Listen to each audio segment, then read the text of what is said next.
Good morning. Welcome to the Heritage Foundation and our Lewis Lehrman Auditorium. We, of course, welcome those who join us on all of these occasions on our heritage.org website. I would ask our in-house guest if you'll be so kind to see that cell phones have been turned off as we prepare to begin. It's a great courtesy to our speakers. And, of course, we will post the program on the Heritage homepage following today's briefings for your future reference. Following the presentations by both senators, our senior research fellows in regulatory policy here at Heritage will continue the program with a discussion of Red Tape Rising, the paper that has been issued today. James Gattuso will moderate the Q&A prior to that session. Mr. Gattuso focuses on telecommunications and regulatory issues. Prior to joining Heritage, he was a vice president for policy at the Competitive Enterprise Institute. He has also served as vice president for policy development with Citizens for a Sound Economy, and as Deputy Chief of the Office of Plans and Policy at the Federal Communications Commission. Diane Katz, who's also a Senior Research Fellow in Regulatory Policy, is a veteran journalist as well as policy analyst from Detroit, Michigan. She joined us in 2010. She previously served as Director of Risk, Environment, and Energy Policy for 3 years at the Fraser Institute of Canada, and from 2002 to 2008, she was Director of Science, Environment, and Technology for the Mackinac Center in Michigan. Opening our program and providing a special welcome to our distinguished guests is the Heritage Foundation President, Senator Jim DeMint. Please welcome him. Senator. Good morning. Thank you all for being here, and all of those who are watching online. We're grateful to have you here, and it's great to be with a couple of my colleagues. And today marks the release of the ninth Red Tape Rising report that we've done. It measures and quantifies the economic damage of out-of-control regulation. I don't think we had any idea when we started this of the growth in regulations it could even be possible. I'm very grateful for the hard work and thorough work by James Gattuso and Diane Katz, and I know they understand and are proud to release this report. If you haven't seen it, I'd encourage everyone to look at it or go find it online. I really honestly wish that we didn't have to do this report, which is to say I wish we had a government that wasn't so addicted to disastrous regulation that it takes experts to find out exactly how bad it is. In the last year alone, the Obama administration issued 2,400 new rules. Within its first 6 years, the current administration was responsible for $80 billion in regulatory costs, twice as much as the Bush administration at the same point. The effect of this attitude on our countrymen and their faith in government has been easy to see. It's harder to innovate, it's harder to start a business, to put people to work. And that doesn't just affect companies, but everyone who wants a job or cheaper products. Perhaps worst of all, governing through a regulatory regime subjects Americans to an executive branch which essentially writes the law as it pleases. The complicated government codes go well beyond high cost. It defies the separation of powers. Relying on regulation too heavily usurps the role of our elected representatives in the legislative branch. Today, we're honored to have with us two elected leaders who are very concerned about the effect of overregulation on their fellow Americans. Ron Johnson is a senior senator from Wisconsin. He's the chairman of the Senate Committee on Homeland Security and Government Affairs. With his background in manufacturing, I expect he knows more than many how damaging government red tape can be. Senator James Lankford is the senator from Oklahoma. He sits on the Appropriations, Intelligence, Indian Affairs, and Homeland Security committees. He started in the Senate earlier this year, so it's my honor to welcome him to speak at Heritage, I think for the first time. I'm looking forward to exploring the miles of red tape created by Washington and how to cut through it all with our guests today. So please join me in welcoming our two distinguished colleagues.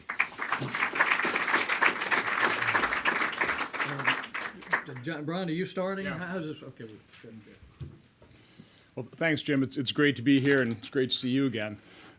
What I want to do is First of all, commend Heritage Foundation for publishing this. I know Jim said he hates to have to do it, but we are really glad that you are providing this kind of insight. It really is the work of think tanks like Heritage that certainly informs Congress of the things we must do. I guess what I'd like to do in my 15 minutes up here is provide a businessman's kind of macro perspective of the harm of regulation. And one of the concepts I've been talking about frequently to people that come into my office because I'm seeing it repeatedly is the Stockholm Syndrome.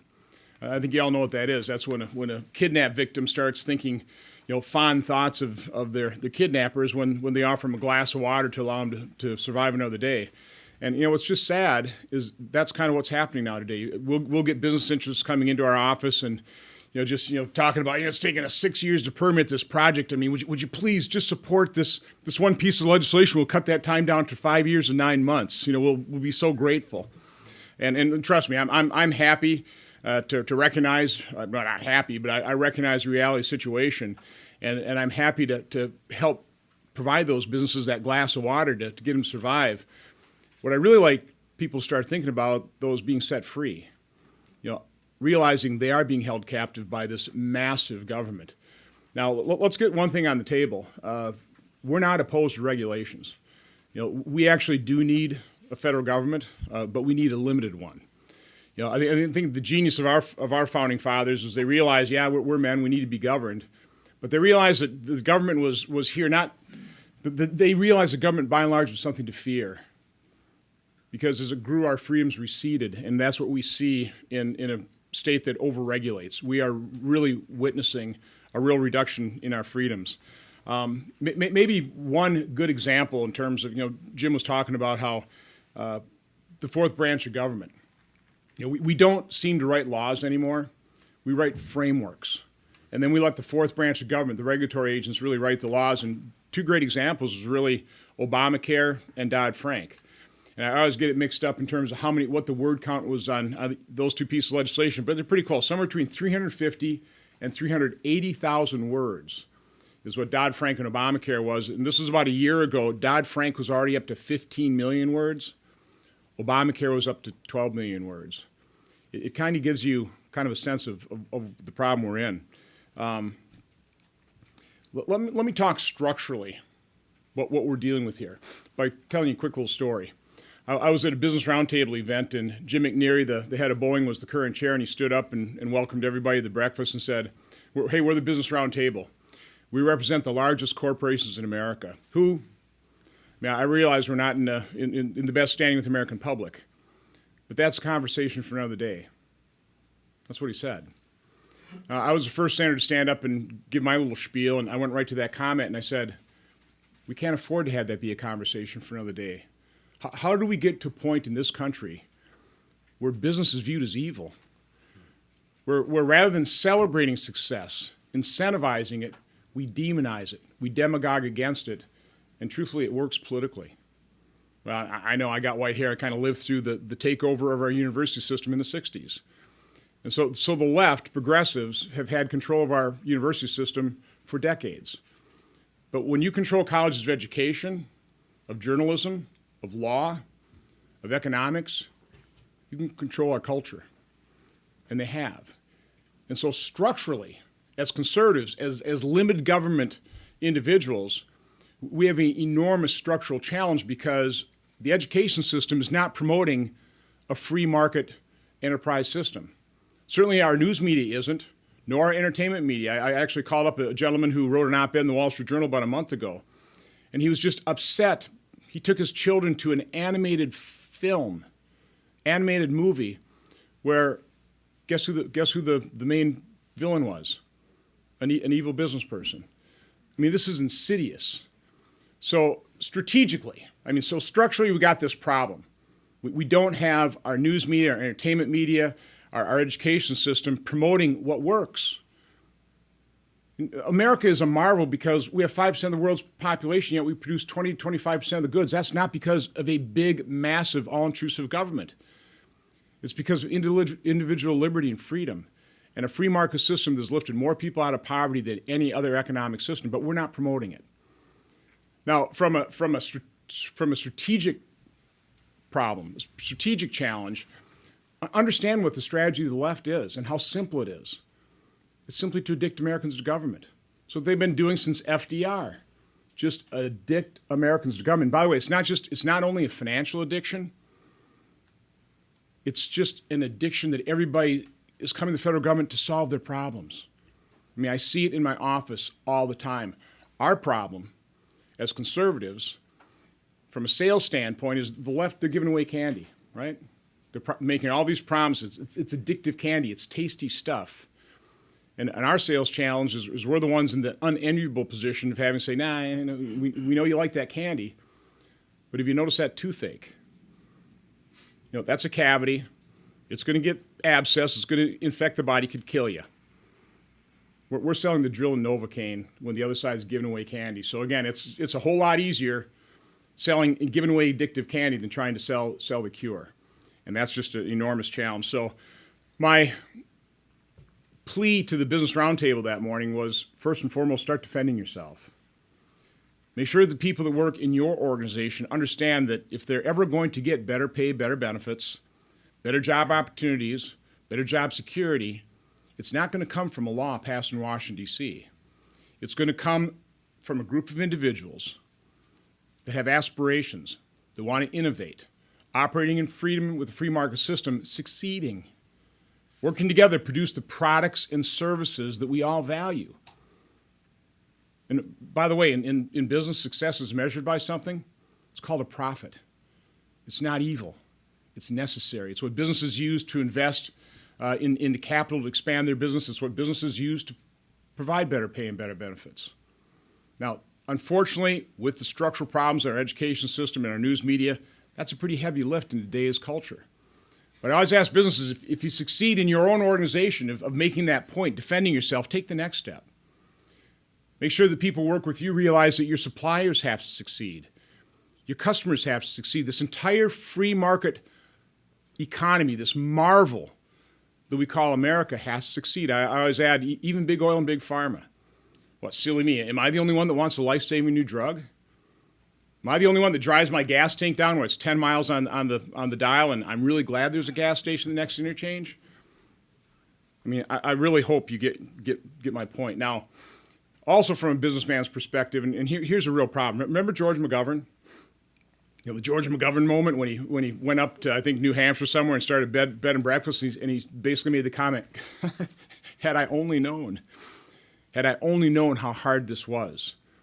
That's part of the problem here in Washington, D.C. There just aren't that many people, or certainly not enough, that ever participate in the free market system. They really don't understand how hard it is. They look at somebody like a Mark Zuckerberg and go, well, it's easy to be a billionaire. No, it's not. It's extremely hard. It's hard to think of a product and service somebody actually even wants to buy. That's hard to do. It's even more difficult to figure out how do you produce that product or service at a cost that is less than you can sell it. That's why probably most businesses fail. But here in Washington, D.C., we just see the ones that succeed, and the attitude is, well, let's just make them pay their fair share.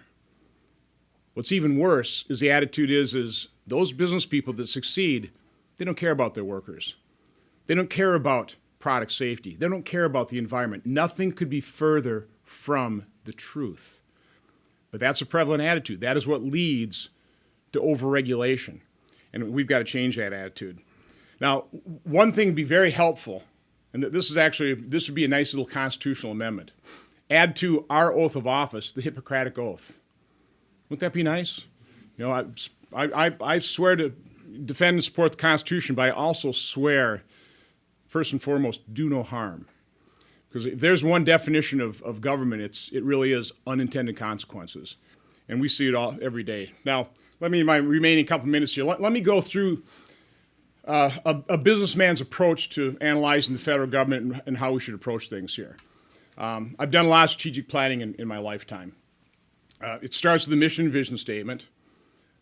That's the first thing. And then you go through a process of describing reality, based on that reality, setting achievable goals. Once you've done those two things, then you start deciding on strategies and then tactics support those strategies. Well, first of all, we don't have to worry about the mission and vision statement.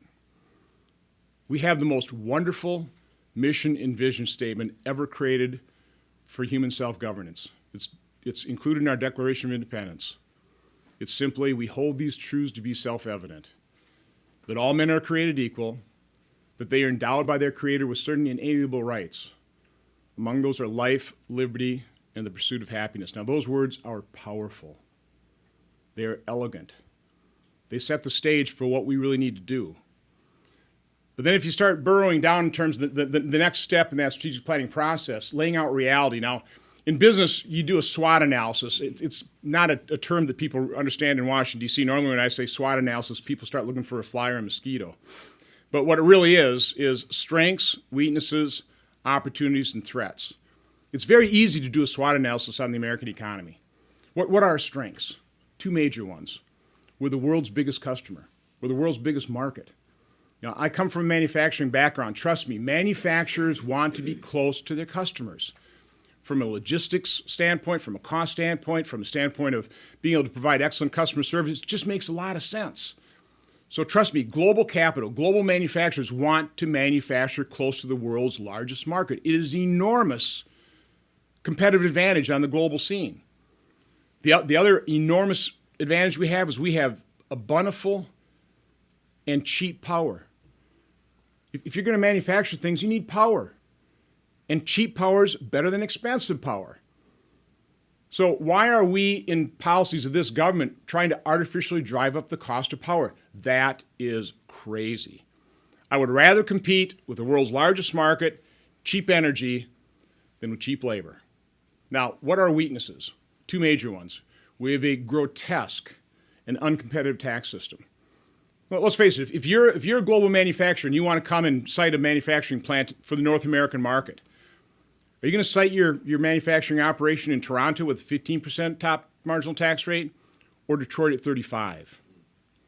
It's really not that hard a decision. You know, most business people can do math, and they understand how disincentivizing those top marginal tax rates are. So let's not demonize businesses for just responding to an awful tax system. Let's change the tax system. Doesn't that make a whole lot more sense? Then, of course, the other weakness is an onerous regulatory environment. You know, again, Heritage Foundation is doing a great job with their report here. One thing that's a little depressing about it, they sum it up in talking about how in President Obama's first 6 years in office, he's added $80 billion to the regulatory compliance burden. And they point out, kind of like it's a good thing, that's double what President Bush did. That had been $40 billion. I mean, it just shows you this is a bipartisan problem, and it's really out of control. I mean, I don't care how dedicated administration is to trying to ease that regulatory burden. The regulators just keep moving forward. Here's a little insight, by the way. Private sector versus government has the same motivation. The private sector wants to grow. So does government. The difference is, when you're in the private sector, you actually have to succeed. You have to produce a product and service that people value at a cost less than you can sell it. Again, hard to do. In government, think about it. Failure helps you grow. Just never quite fix that problem, just keep demanding more money, and government continues to grow. But let me finish on this final note, trying to lay out from a macro sense how onerous our regulatory burden is, to put it in perspective for you. You know, in addition to what Heritage has done here, there are other people that have studied the cost of compliance, and there's a range. But there's a number of studies bringing the compliance costs close to $2, if not over $2 trillion per year. Now, I realize, these hundreds of billions, trillions, it's just incomprehensible. So let me put it in perspective for you. Only 10 economies in the world are larger than $2 trillion. That's what we are burdening job creators with in this nation, a compliance cost that is bigger than all but 9 or 10 economies in the world. Another way of looking at it. One of the reasons, probably the main reason I ran for office, left a life I love in Oshkosh, Wisconsin, was when they passed a health care law. Not to mention $1.4 trillion a year deficits was, kind of a factor as well.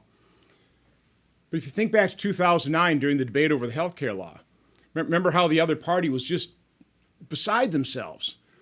That we were spending a sixth of our economy on a sector of our economy dedicated to making us better, making us well, healing diseases, curing diseases. What an awful thing.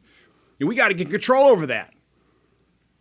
Back in 2009, we were spending about $2.5 trillion on trying to keep ourselves well.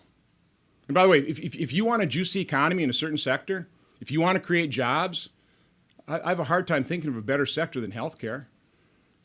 You have from the lowest skill level to the highest skill level in the healthcare sector. Why not, if in freedom, people were making individual purchasing decisions? What would be wrong in having the healthcare system be 30% of our economy? Again, if people were making those consumer decisions by themselves, there's nothing wrong with that. So again, we've just got to kind of change the attitudes in this country. We need to understand the burden, and we need to, in the end, recognize that we are all suffering the Stockholm Syndrome, and we got to demand our freedom back. Thank you.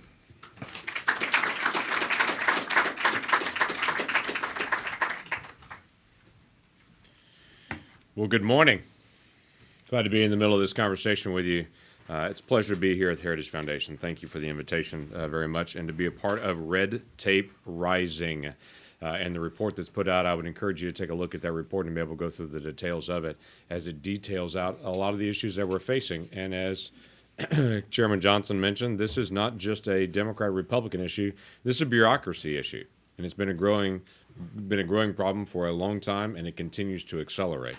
I remind people often that the regulatory scheme is ground zero of the fight that we'll have with government for the coming days. So I appreciate the Heritage Foundation and their important role that they played both as a watchdog and getting the information out there, and I applaud your efforts for that. As chairman of the Senate Subcommittee on Regulatory Affairs and Federal Management, it's my aim to be able to hold the executive branch accountable. There's a lot that we take on dealing with regulatory affairs. My subcommittee is tasked with finding those common sense bipartisan solutions that we can actually get done on the regulatory side. I remind people in my subcommittee, and I have great staff, many of them are here today, as well as people I interact with. People across the nation don't need a speech about regulatory reform. They actually need regulatory reform. This is reaching a crisis moment for many people in many parts of the countries. Federal regulatory burden we face, this concern that we all talk about, 30,000 pages of regulations in the Federal Register. The federal regulation not only affects large corporations, but also small businesses and everyday American citizens. By some estimates, the chairman just mentioned before, $2 trillion in burden on our economy just from the regulatory side. And there are so many stories that we could all get a chance to share. Let me just give you a couple of them. There's a company in my state that was recently fined an overwhelming fine for not turning in a report to an agency to say they had nothing to report. Let me just run that past you again. They were fined for not turning in a report saying they had nothing to report.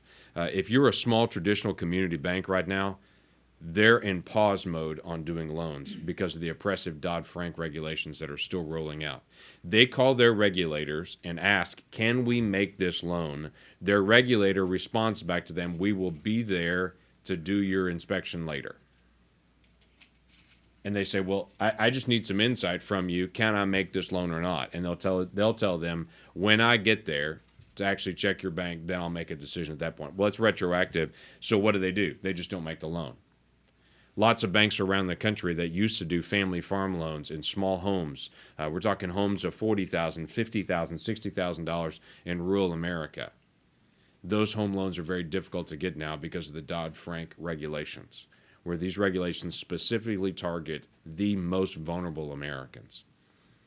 The franchise rules that are coming out from the NLRB, all of us are watching carefully right now, as the National Labor Relations Board is trying to evaluate how they're going to allow franchises to operate.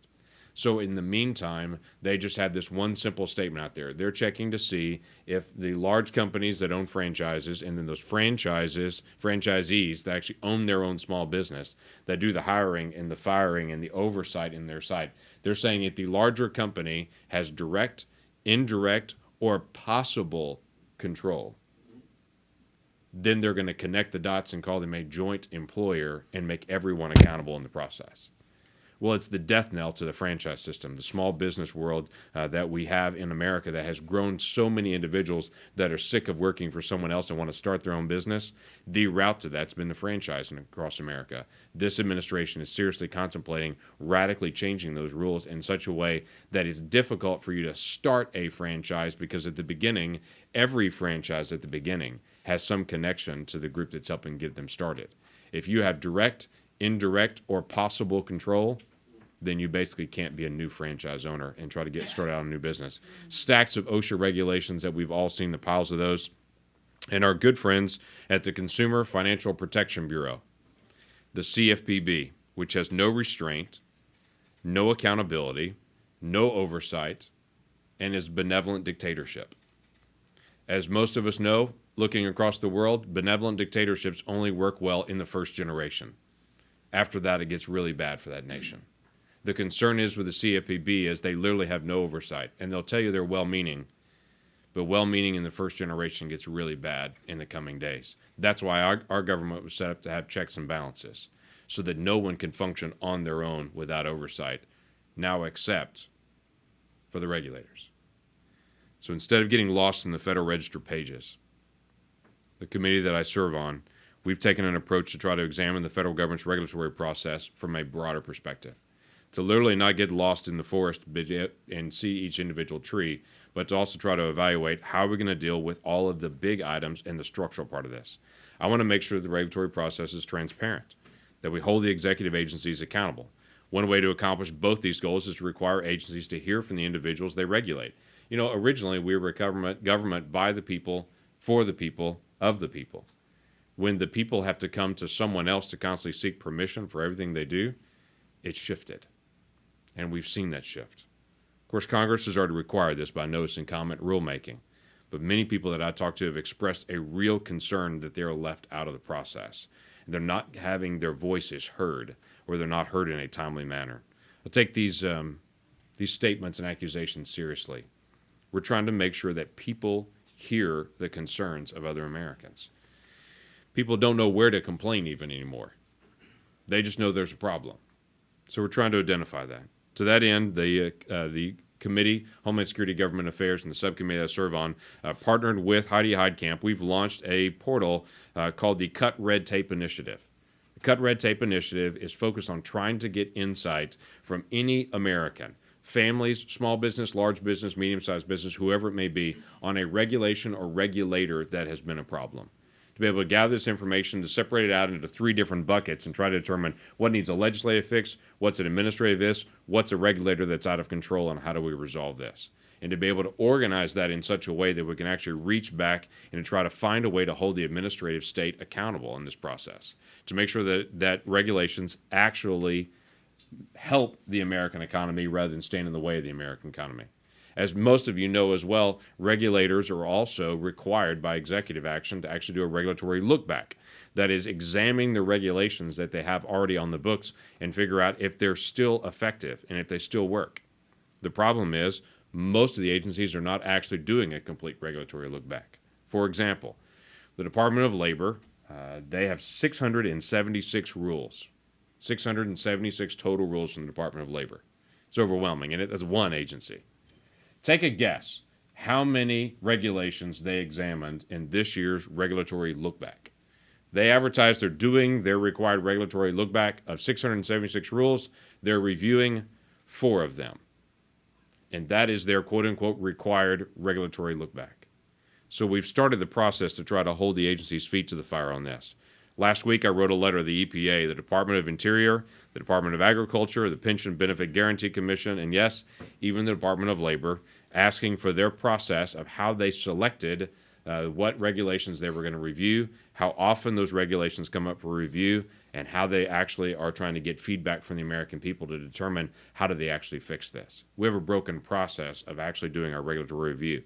By the way, one of the issues with the regulatory review and one of the things that we can do is just don't promulgate bad rules. Get the comments in the first place, actually listen to their comments before the rule is promulgated, and so we don't have a bad rule promulgated that we're having to fight to get out. Because, as we all know, Once the rule is promulgated, businesses actually have to spend the money to shift to then abide by the new restrictions. When they come out 3 years later and say, just kidding, that's a bad rule, and take it out, everyone's already spent the money. That's gone. So now it's even harder to switch back again to something else. If you get the actual insight in the beginning, you get better rulemaking at the start of it. You also have to determine who is the right person to even make this rule. There are lots of nice, benevolent folks that are here in D.C. that want to see things be better in America, but that doesn't mean we do it from Washington, D.C. Most often it's a state or local entity that should actually handle that regulation, not the federal government in the first place. In addition to distressing our economic toll in regulations and how it takes from our economy, the increasing powerful administrative state is cause for a greater concern. Regulatory agencies now, more than ever, are boldly encroaching on the legislative and judicial branches and all those constitutional powers that are so clear. It's not a Republican or Democrat issue. It's upholding the Constitution's separation of powers. That's a nonpartisan effort. Instead, there is a real concern that how the framers conceived our Constitution is falling apart, and it's not the fault of the Constitution. It's the fault of not actually following the Constitution in those clear areas. When the executive branch wields legislative and judicial power, we all have to ask a simple fundamental question. Is this the scheme that the framers intended? That an agency would literally be able to invent a rule, to then promulgate that rule, execute the rule, and then interpret their own rule. That's legislative, executive, and judicial power all in one entity. And I have folks over and over again say to me, this new law, and I have to stop them and say, that wasn't a law, that's a regulation. And that we can't find the connection to the law. To add insult to injury, our federal courts have been complicit in the executive agency's power grab. Why do I say that? From court cases such as the Chevron case and the Auer case, federal courts have increasingly deferred to agencies the interpretation both of their own regulation and the governing statute itself. To the extent that there's any ambiguity in any statute, and there's always going to be ambiguity in each statute, the agencies have actually worked to find those areas of ambiguity and to be able to create new rules in the gray areas of law. Then they go to the courts, and the courts then respond back with, you are the agency, you understand this issue more than we do. We give the agency deference. And in an age of divided government, the agencies know full well they can get away with it and continue to run. They've become more and more emboldened by this process to completely ignore or to reinterpret the law in a way they know Congress never intended it. For example, in Heritage's own Red Tape Rising report, the Department of Energy has a quote. It says the Office of Energy, quote, often ignored the provision of the Energy Policy and Conservation Act of 1975 by requiring energy standards to be, quote unquote, technologically feasible and economically justified. When agencies opt to ignore the law written by Congress and pursue their own agenda, knowing that the courts will likely not stop them, judicial deference becomes more than a blank check for agencies. It's outright open road driving. Not only is this irresponsible, but it's offensive to constitutional principles that serve as the foundation of our federal government. This is ground zero. This is the area we have to deal with. Now, is it creating more business? Ironically, yes. A whole industry of people helping people navigate regulations. Two quick stories. I sat down with a group that I'll leave the name of the company out. It's a group that does HR development, and they help companies with their HR and all their paper processing. And I sat down with some of their leadership a couple of years ago, and we were talking through some of the process. Their company has rapidly grown because so many companies now cannot do their own paperwork. It's become so difficult that they're having to hire that out. That's additional internal expense to a business. As the chairman mentioned before, that cuts away from their basic profits and their ability to make a profit cheaper than what they can sell it for. It's helping this business grow. But even in that business, they were walking through the process of what do they do to actually do Obamacare regulations on their own company. They met with all of their executives around a big table to be able to talk through how are we going to put this into place and what's the process and where are we going. And for the big group of them all gathered around their table, about 20 of them, after a couple of hours of trying to negotiate how we're going to try to get this done and who's got what, the CEO of the company slammed his hand down on the table and he said, I want to know right now how many of you voted for President Obama? And about 4 people raised their hand. And he said, every one of you is excused that didn't vote for him. Those 4 voted for him. It's their problem. They got to figure this out. Excuse everyone else, and the 4 of them had to stay the rest of the day to figure it out. I had to laugh when I thought about it. I thought it became the reality of it's easy when it's regulating someone else. But it all comes home. And it's creating this whole regulatory industry that doesn't really produce new products. It just helps us move paperwork around. My very first committee hearing I was in the House of Representatives was a hearing in the Oversight Committee dealing with the growth of regulations. There were 4 businessmen at the table, and they were talking about the burdens of regulations. The person right before me was a person on the other side of the aisle from me who was asking different questions, and his initial line of questions was, I'm concerned about the direction of this hearing because it sounds like we're saying regulations are bad for America. He said regulations are good for America because they create jobs. Because every time we pass a new regulation, every business has to hire new compliance people to actually put that in place, forcing those companies to actually create new jobs. So when we pass regulations, we create jobs in America. And I thought, I have left the planet and have traveled to a new place where I am a stranger in a foreign land. So it came to me next for questions, and my first question to the business people was a simple one. Would you rather create jobs that produce goods and services or create jobs that create paperwork for the federal government? And they all smiled and said, we got into business to create a product. We didn't get into business to create this. This is ground zero. This is what we have to work on. And it will be a generational fight. Dealing with judicial decisions and the deference issues and all things that are happening right now, this will be a long-term fight. But it must be waged. Congress has to take their responsibility back to actually legislate, and the executive branch has to do a unique thing. Take power off so we can actually get back to our constitutional construct.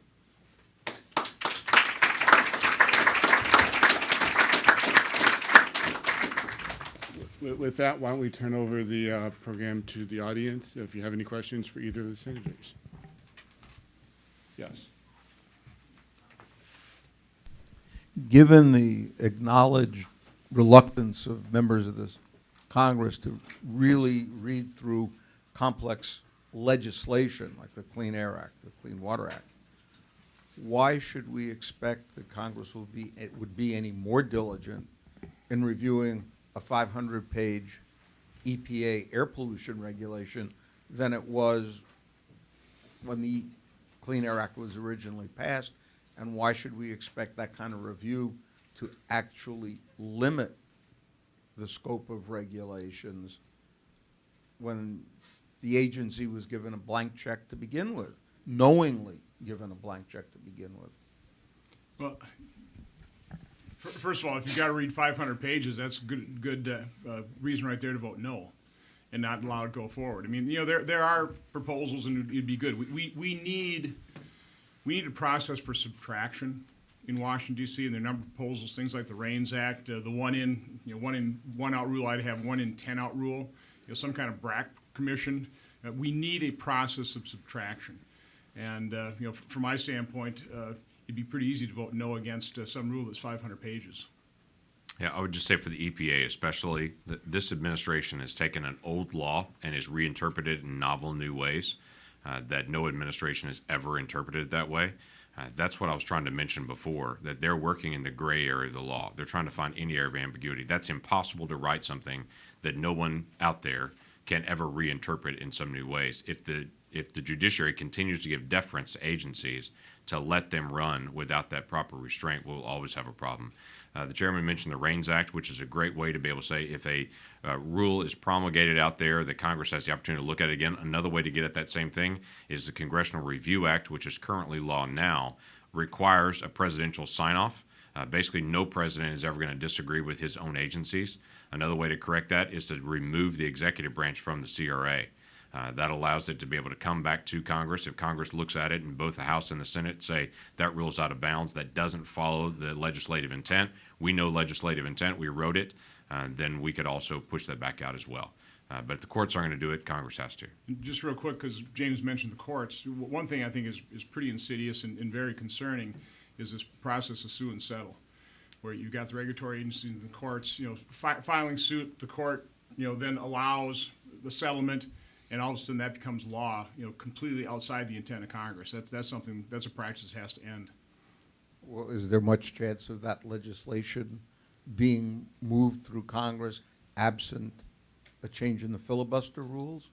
Well, especially in the first Senate? of all, there's probably no chance of President Obama in the office. I mean, I think he told Leader McConnell that regulatory reform was off the table. We are, by the way, trying to find agreement because there are even regulations in blue states that are harming businesses or business organizations from growing. So we're trying to find the areas of agreement, maybe a rifle shot approach. But listen, I am no proponent of dropping the threshold to 51 votes. I think 60-vote threshold is probably our firewall against an even more intrusive, growing, controlling government. I mean, I think you drop it down to 51 votes. It may feel good right now, but the result would, we'd pass legislation, put it on President Obama's desk where it would die. And then some point in time, Democrats will get control. The reason we have Dodd-Frank, the reason we have Obamacare, the reason we wasted $800 billion on a failed stimulus is because Democrats had for 2 years that 60-vote filibuster-proof majority, and you saw how government grew. If I could just follow up with one observation. You get a Republican elected 2 years from now, and you don't have 60 votes in the Senate, all the good reforms that you're talking about will be filibustered to death by Harry Reid's successor. We have to make the case. We have to win political arguments, which was again, from a business guy's standpoint, a marketing guy, we don't do a very good job of it. Let's take our case to the American public and sell our ideas. Let's move to another question. Richard. I was struck by the fact that both of you seem to recognize this is an institutional problem, that we have a regulatory monopoly by the agencies. But I wonder, there are a lot of bills floating around right now. Some of them actually change the institutions and I think would be good for this country. But there's a lot of bills floating around. What are the chances when the stars align and you have the votes that you'll pass something that will feel like a short-term victory but really won't solve the institutional problem, as opposed to the sort of serious legislation, I think, that will solve some of these problems? Yeah, this is a structural issue. Let me just tell you quickly. Chairman Johnson just pushed out of the committee with Rob Portman a permitting reform piece. There's bipartisan support for that. I think we'll get that done. That's a small area. I have a bill called the Taxpayers' Right to Know. It's a transparency. It exposes some of the duplication in multiple agencies trying to go after that. I think we're going to win that. We just passed that out of committee as well on a bipartisan basis. Overwhelmingly voted for that in the House when I was there. I think we're going to get that done. So there are some of those small areas we have to take those incremental steps at this point. But the key issue is the structural issues. That's your judicial reform. Taking on the Auer decision and taking on Chevron is taking on a very big bite. But we have to redefine what is the role of the agency, what part can the agency decide, what part has to come back to Congress. That's a big structural reform. This is a generational fight. We do not have an ally in the White House that's going to help us in that. And quite frankly, I've had some conversation with the White House to say this is no longer about you. I know you take these issues personally. I get it. You're in the White House at this point. Everything that we pass and implement will not be implemented until you're out of office. You're in the last days on this. So I'm trying to tell them, don't take this personally, but we've got some things to be able to fix long-term structurally for what has to be done with the executive branch and the legislative branch together. Let me also tell you, the way we accomplish this, again, I hate to keep using the strategic planning process, but we have to start, here's the reality, and spend a lot of time. Here's the reality situation, and then set the prioritized achievable goals. I mean, what I see in Washington, D.C., literally, is we're always operating at the tactical level. I mean, you can take a look at all these little solutions floating around as kind of tactics. They're tactics that really aren't tied to a strategy, that aren't directed toward an achievable goal, that are divorced from reality. Have I just described a problem here? So we're starting, just completely backwards. We got to lay out the reality, and it's an ugly reality, and I think that's what Heritage is doing here with their reports. But we got to concentrate on what are the priorities, and again, from my standpoint, the number one goal is we've got to come up with processes that are subtractive. Rather than add another layer upon, we have how many layers of, procurement reform? And, we got to make sure we don't waste a dollar, not even a dime, but instead we have all these layers of procurement that adds billions of dollars to the procurement process. We don't save any money. It makes us feel good. I mean, how many bills do we pass, something in name only. It's a good sounding bill, affordable, patient protection, affordable care. Did neither.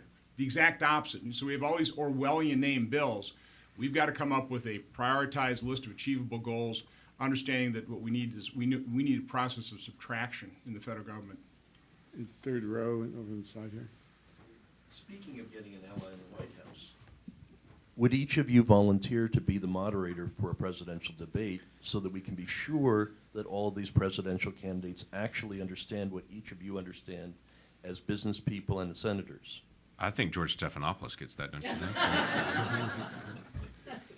Yeah, I would just like to see a moderator that's not, his mission is not to destroy Yeah. Republicans. We actually have moderators that are going to, by the way, force our candidates to address the issues, these very serious issues. I don't want to, we cannot afford to have the election run on platitudes, on It's gotta be substantive. political phrases. We've got to be addressing these issues, laying out the reality of the situation, because the first step in solving any problem is admitting you have one. And I would tell you, as funny as it sounds, I talked to a lot of folks that saying they're looking for the next Ronald Reagan, and that would be terrific. There's not another Ronald Reagan on that.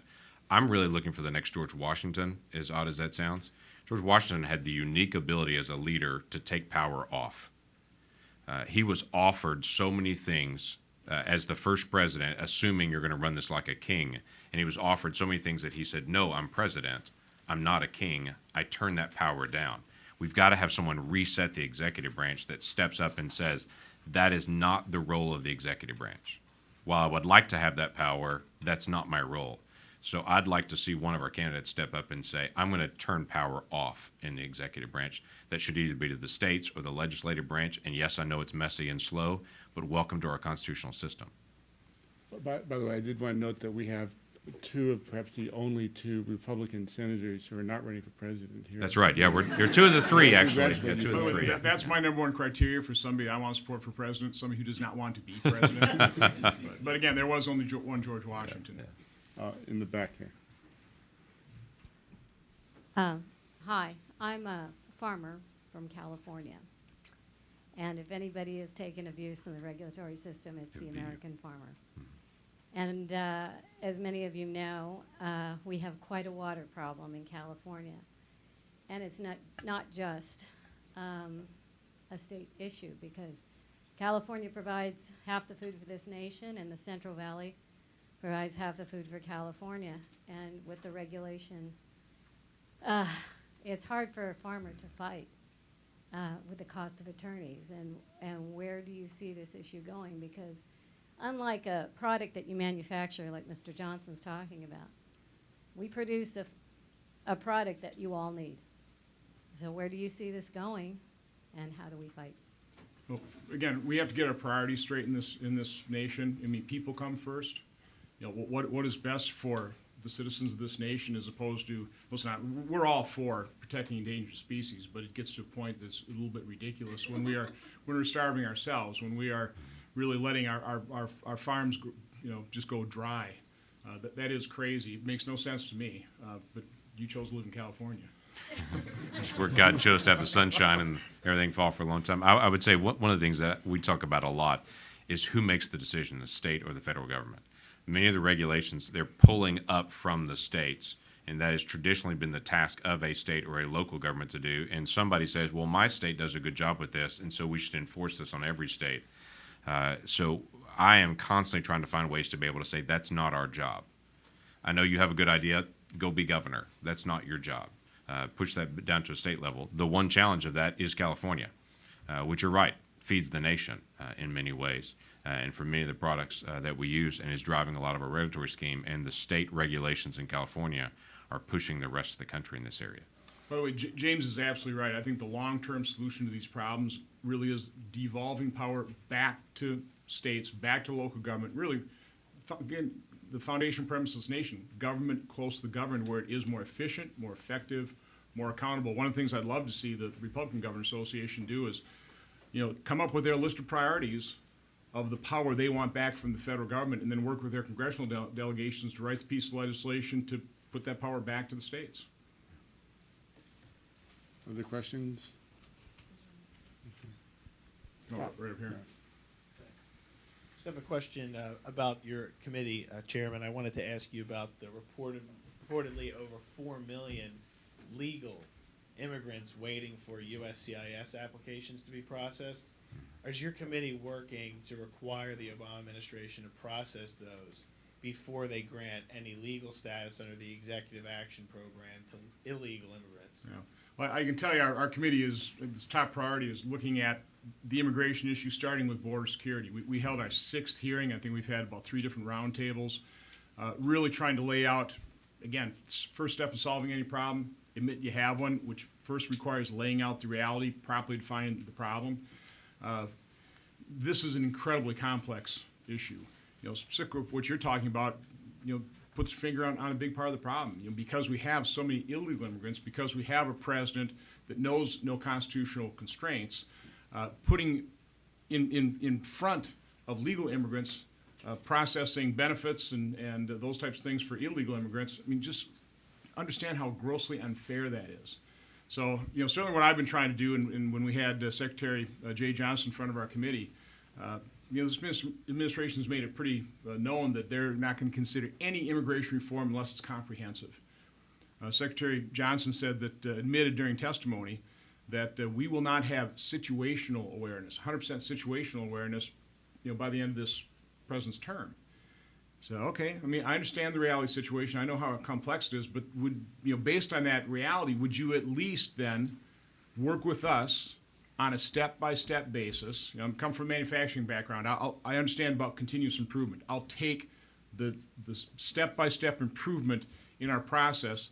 That'd be a really good first step. Let's process legal immigrants first. It's only fair to do so.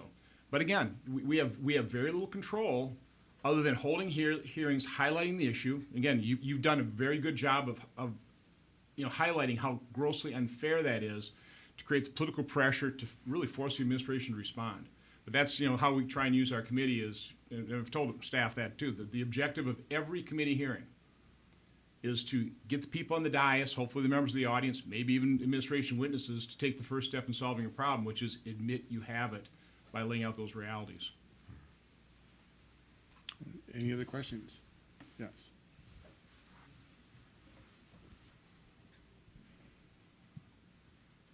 Senator Langford, you spoke to the regulatory burden on small traditional community banks. Any common sense ideas for rolling back those kinds of regulations to get those institutions lending? There are some good ideas that are floated out there on it. The banking committee just floated a large bill, actually from Shelby, that is what I call the tall stack of small things. That is just a large gathering of ideas that are out there, just creating some regulatory reform, as you had mentioned in the back there, around the edges on it. What we really need is it's a great set of ideas, by the way. What I would like to see is providing clear boundaries for regulators. Again, regulators and regulations work on the gray areas in the boundaries.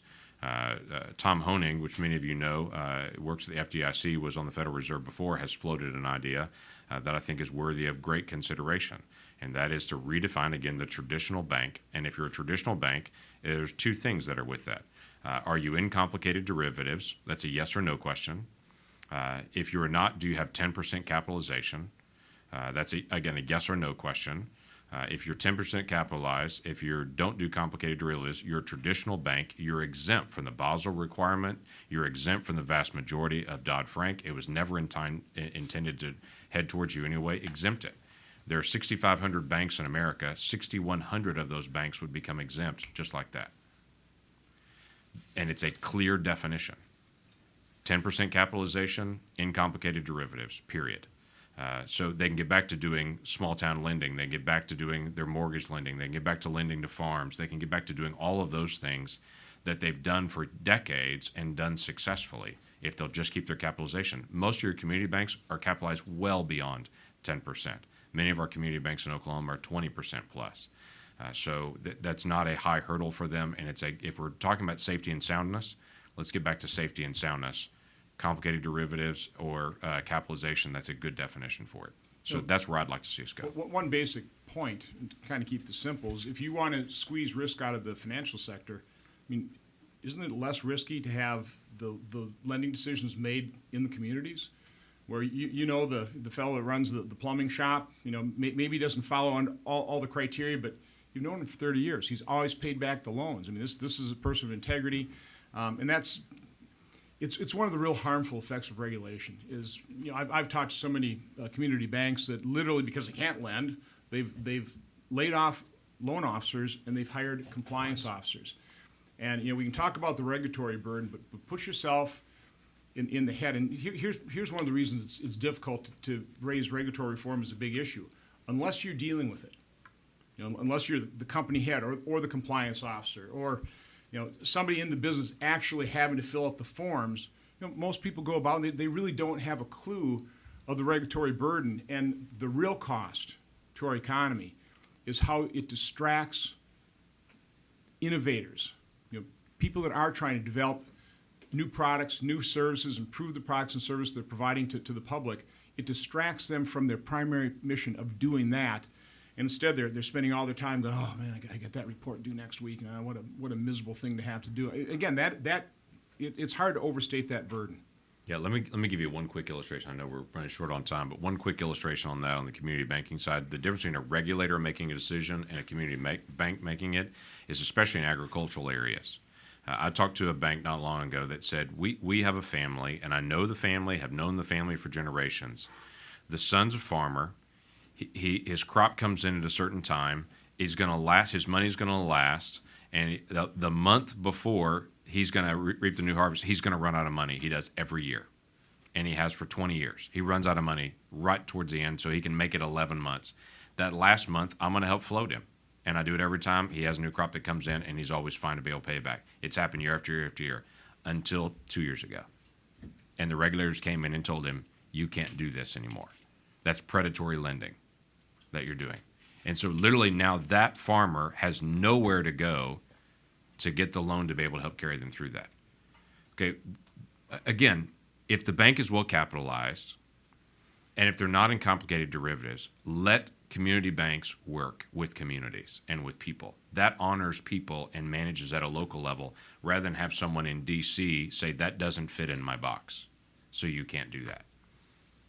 We can do this. That's what America's done forever. We can do this. We're just about out of time. If anyone has one terrific wrap-up question for the last, Add some pressure to you. That better be a good one. If anyone has any, well, perhaps not. You intimidate all. I scared them away.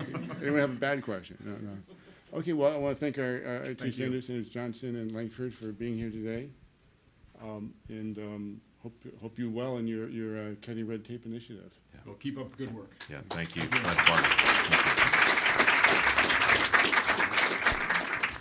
And then Diane Katz will be speaking just as soon as you can get up here. Great. Thanks. See you, James. See you. Thanks.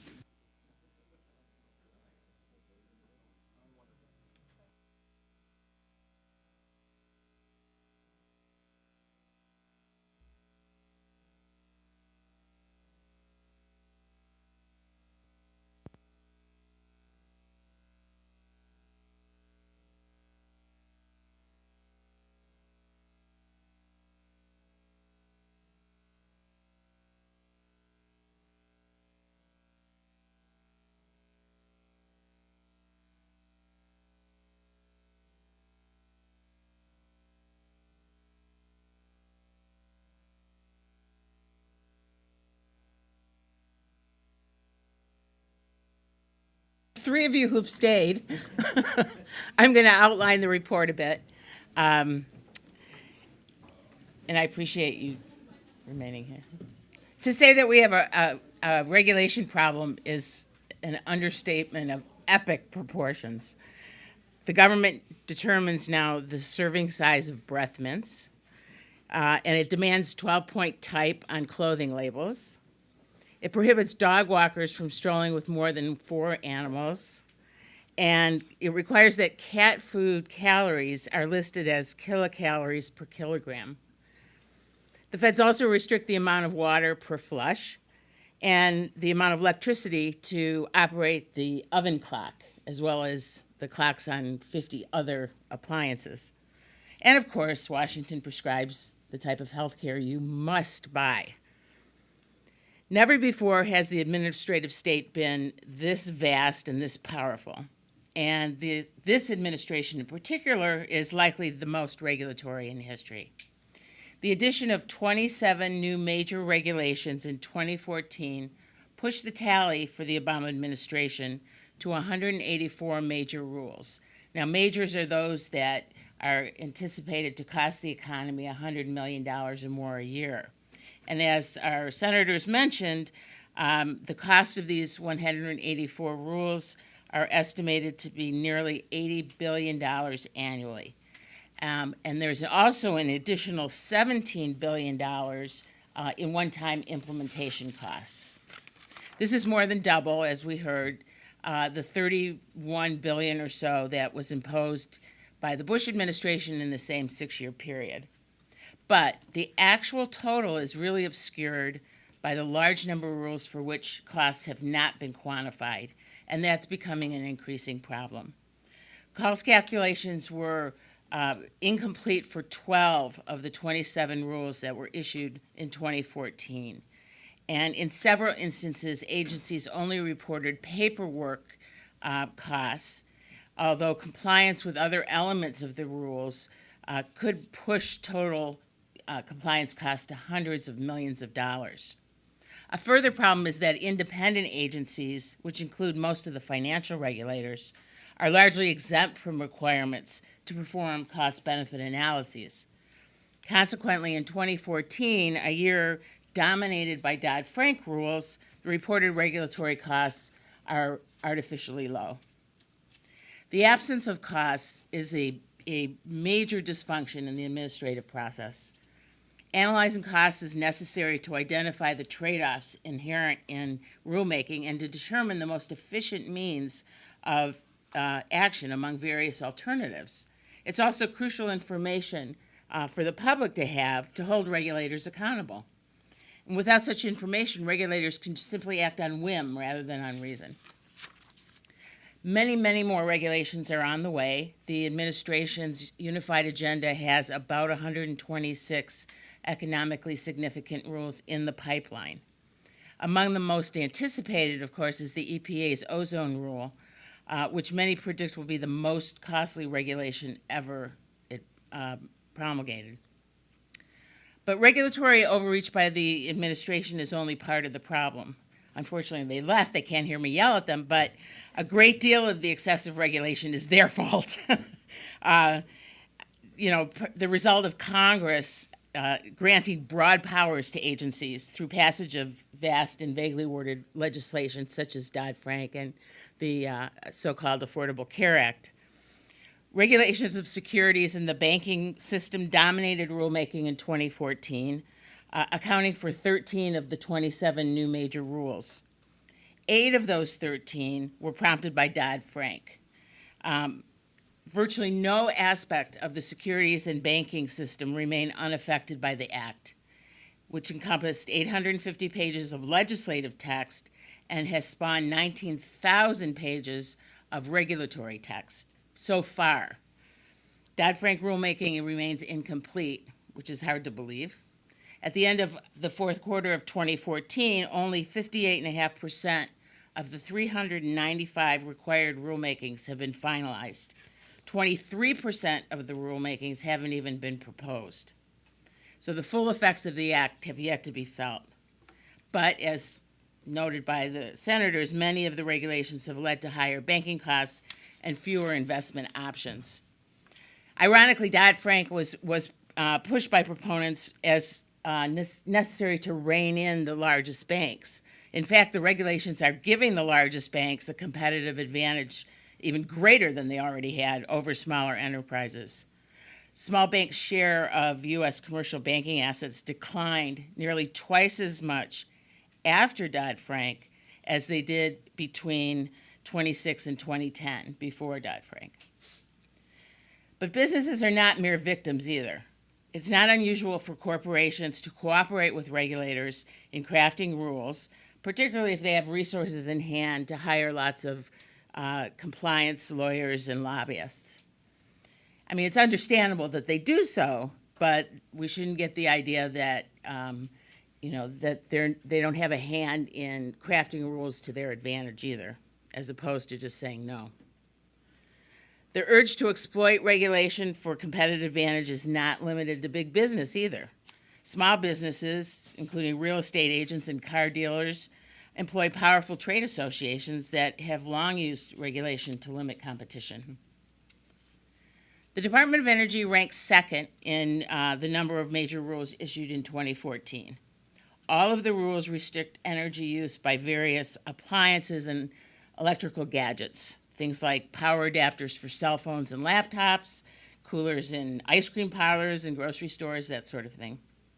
There are the list now runs about 50 separate appliances that are under these energy constraints.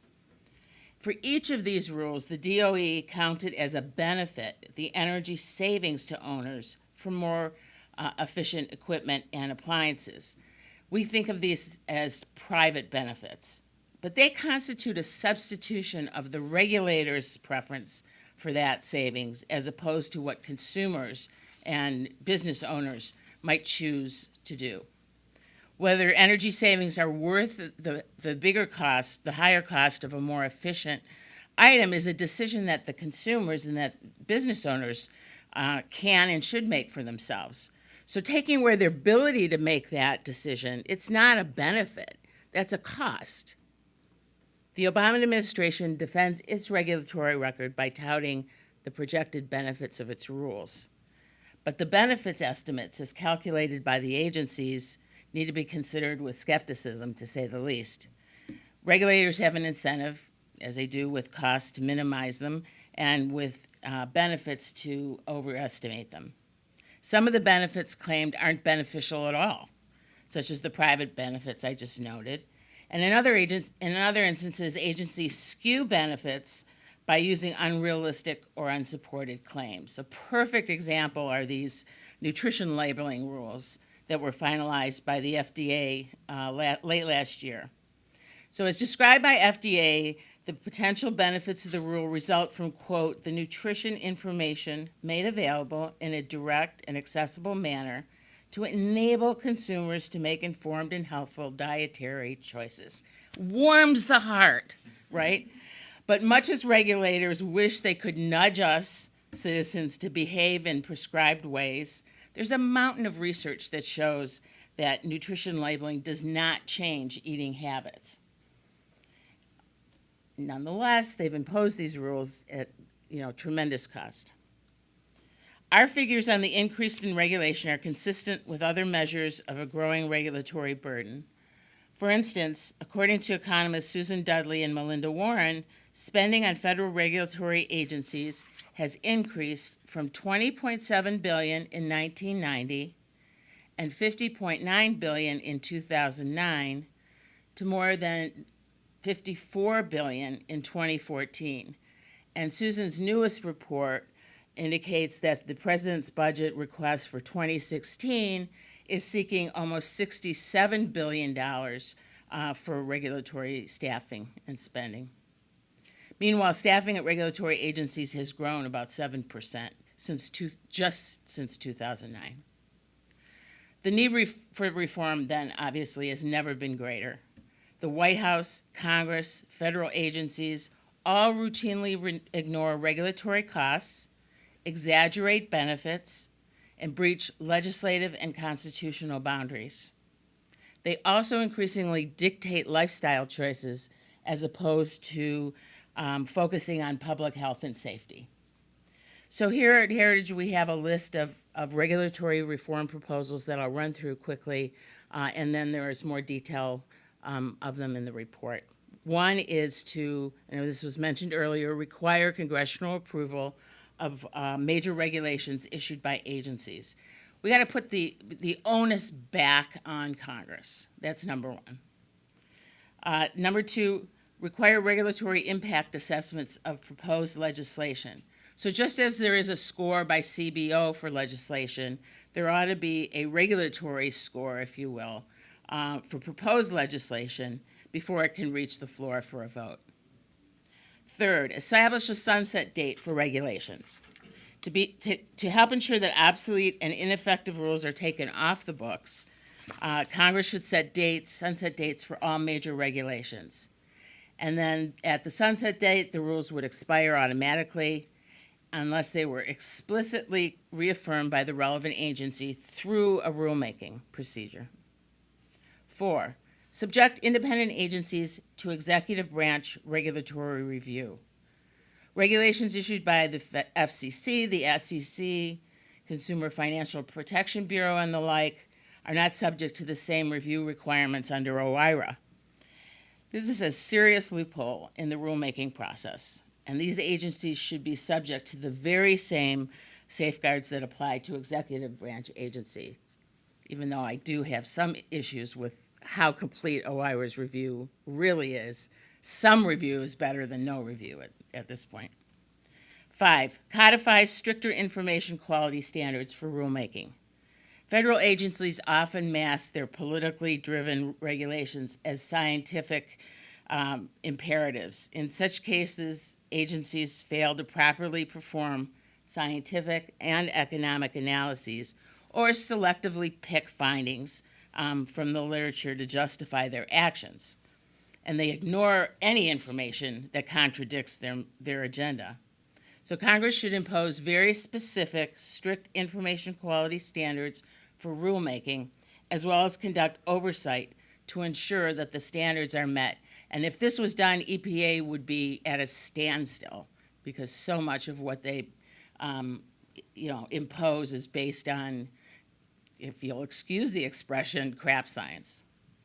6, reform, sue, and settle practices. Sorry, James. That's a technical. A term of art. Regulators often work in concert with advocacy groups to produce settlements to lawsuits that result in greater regulation. This kind of collaboration has become a common way for agencies to impose rules that would otherwise not make it through the regulatory process. So to prevent such faux settlements, agencies should be required to subject these proposed settlements to public notice and comment. And then finally, codify the requirement now imposed under Executive Order 12866, mandating agencies to assess the costs and benefits of proposed rules and to consider alternatives. Giving these requirements the force of law ensures that they cannot be rolled back without congressional actions, and it provides the basis for both oversight and judicial review of agency compliance. So just to sum up, 6 years into the Obama presidency, the burden on red tape in America is overwhelming. But much as I would like to blame Obama for everything, the regulatory burden has been growing long before he came into office, and it's the fault of Congress, and it's also the fault of every lobbyist and corporation that goes along to get along. So to prevent further harm to the economy and to the personal liberties of Americans, Congress must take the immediate steps that we've outlined to rein in the regulatory state. Thank you.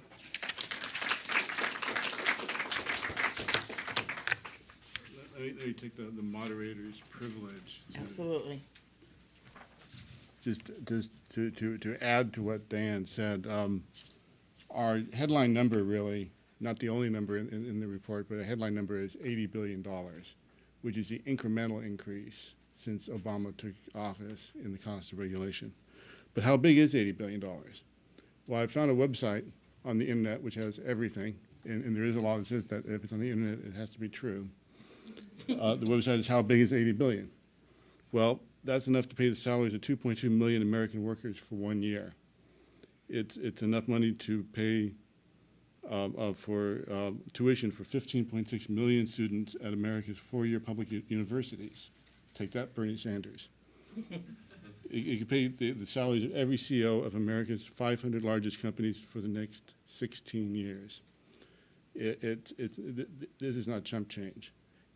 This is a cost that is hurting Americans, and it's just being wasted. One other thing, just to reinforce what Diane said. even though we do focus on President Obama, in his administration, it's very likely the most regulatory administration in American history. He is not the end-all for reform. In fact, some reforms, as Diane mentioned, involve giving the president, the White House, the executive branch more power. OIRA is outnumbered 5,600 to 1 in terms of the regulators each OIRA analyst must patrol. That ratio is just unworkable. Congress is part of the problem. Diane said that, both the senators said that.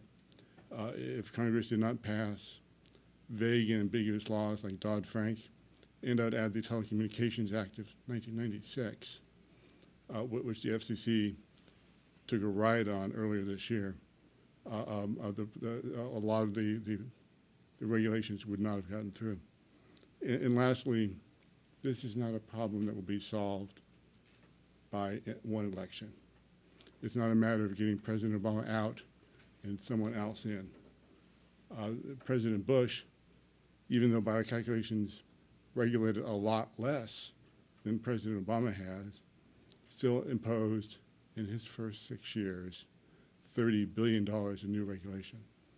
This is a systemic problem, an institutional problem, and one that needs systemic and institutional solutions. So with that, we'll open up the program to questions. Just a really quick one. You all look at the GAO database and use their figures on benefits and cost and such. I just wonder, I haven't looked at a lot of the independent agency cost estimates and things like that. Does anything jump out at you in terms of how they capture indirect costs now as opposed to compliance and paperwork? Maybe, maybe not. I just wondered if anything jumped out. What's the state of indirect regulatory cost assessment now, if anything appears? Yeah. If I'm not mistaken, the OMB guidance on coming up with regulatory costs focuses strictly on direct costs. And so I don't think that there is much indirect cost that is makes a way in the calculation. We're lucky if they do direct costs in most cases. Do you have anything? I think that's it. Yeah. Right. So the 80 billion is, as we say in Detroit, lowballed, because number one is only majors, and it's only some of the majors, and it's none of the 2,000 300 and whatever 20 other rules that were issued in 2014. Yeah, but we try to sidestep attacks on the report by using the regulators' numbers and then qualifying that number. I mean, the number, even though we know that it doesn't cover everything, first gives you a trend. We know that Obama is regulating a lot more than his predecessors. We can get that comparison, even though we know that the numbers are incomplete. They were incomplete before as well. Also, I forgot my second point. There was a very good point that followed that. I'm sure you'll remember.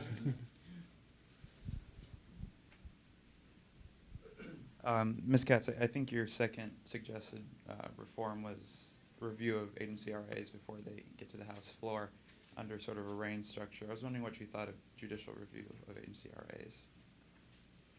You want to take that? I'm for, in general, judicial review in rulemaking, I think, is a necessary and useful component. Generally, the way I look at it is regulatory review needs all three branches of government to be effective. So you need Congress, not only legislating, but I think with a Range Act type system, reviewing regulations to make sure that they're consistent with what they wanted. You need the executive branch reviewing its own regulations to make sure none come out that they're not necessary and as least costly as possible. But you also need that third branch. You need the courts to come in and step in and stop regulations that are not following the rules that are in place. And especially when you don't have Congress doing the oversight and enforcement on the rulemaking process. citizens have to have a way to, you know, get their foot in on these, and that's what the judicial review helps with.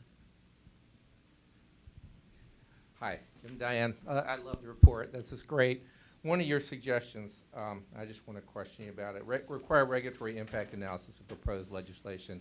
You know, for those of us that have been working in this arena for more years than we care to remember, it always feels like we're putting a smoky, evil genie back in the bottle, or trying to. Once the law is passed, you know, we're trying to constrain regulation, and we've been largely unsuccessful.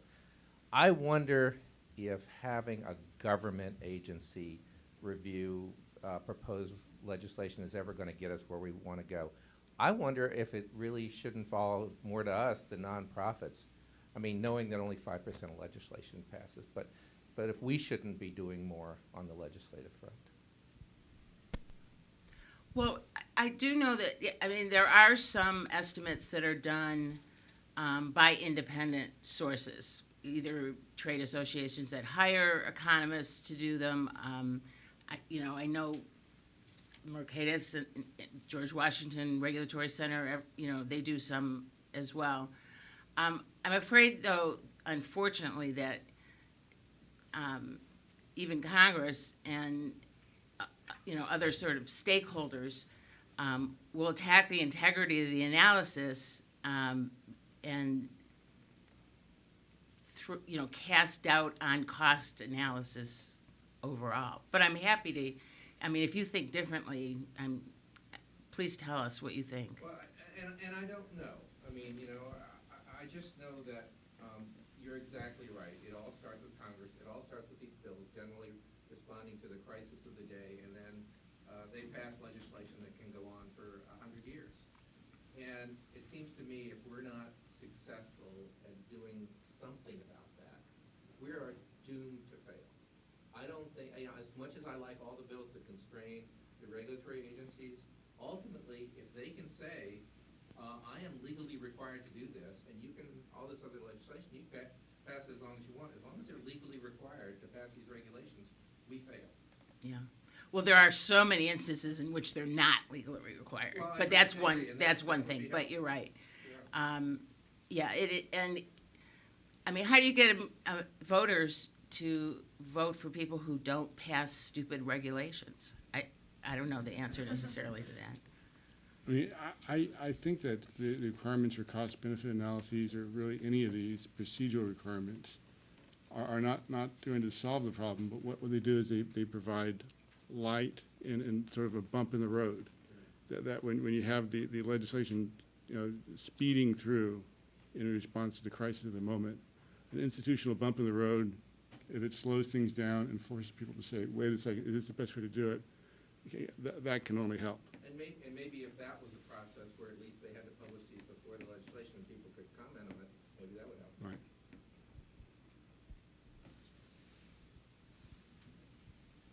In dealing, and I've been involved in cases like this, in dealing with sue and settle, since they frequently are deliberately collusive, if not collusive in fact, isn't the only real alternate remedy outlawing them, not subjecting them to notice and comment? Because fine, you'll have a year's worth of notice and comment, and then the agency is going to say, the record supports what we wanted anyway, and we're going to go right ahead and do whatever we originally planned. Anyway, the only solution is simply outlawing it. You force the government to go to trial, and then there is real judicial review based on a judicial record, and maybe you get some reform that way. But so, in other words, maintain the judicial review, but outlaw the settlement. Yes, absolutely. That's certainly a worthy idea. It's worth considering. Yeah, maybe we should amend the recommendations to, I don't know all of the, all the legal and constitutional ramifications of doing that, but, because you're, at the same time, you're not only are you taking the settlement option away from the defendant agency, you're taking it away from the plaintiff as well. So I don't know how that how that works. Well, it would seem to me that requiring notice and comment would raise, if the constitutional objection you just raised is valid, you're going to have the identical objection to then requiring the settlement to be subject to notice and comment rulemaking. Right, and I didn't think of that until just now. And I'm not sure it's a constitutional issue, to tell you the truth.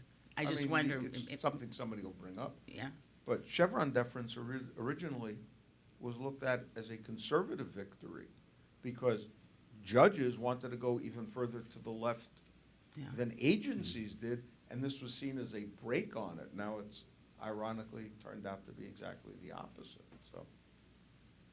Yeah, and I don't know whether, I mean, there's been talk in Congress, in the House, about trying to rein in Chevron. I don't know what the prospects of that are going to be. And there is the concern, of course, that the original purpose of Chevron would be lost if you just wipe it off the books. But certainly in recent years, it has not been helpful to people who want restrained regulation. Exactly. I agree with you completely. Well, I really appreciate all of you for staying, even though we're not senators. Because you're not done. Thank you. Thank you.